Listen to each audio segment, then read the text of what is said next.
our national hero really uphold the Filipino women.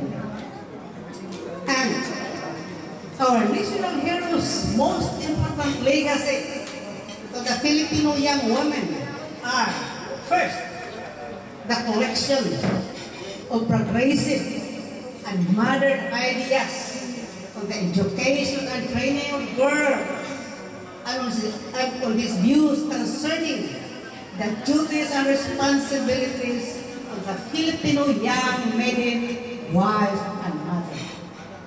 Second, his portrayal of the different women characters, the different female characters in his novels. He has two novels, Nolo Mitangere and El Televisorio.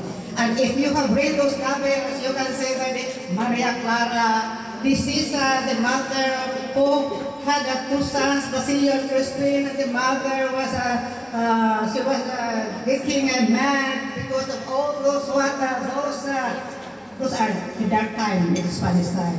Then we have the Julie, we have the Doña Victorina, that she appeared to be a European, this Filipina, and we have a lot of Doña Victorina as well as this time. So again, I repeat, so the second is the portrayal of the different female characters in his novels for our women today to choose the type or types which she would want to emulate.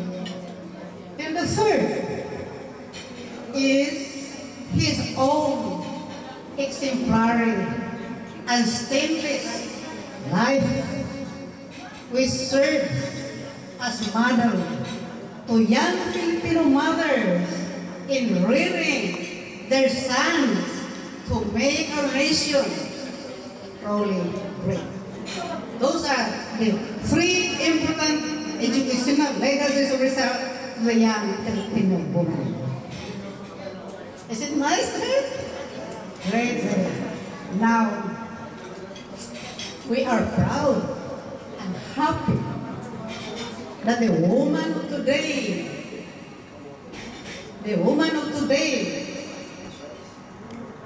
woman or women, we take the singular because each one of us has all our responsibility.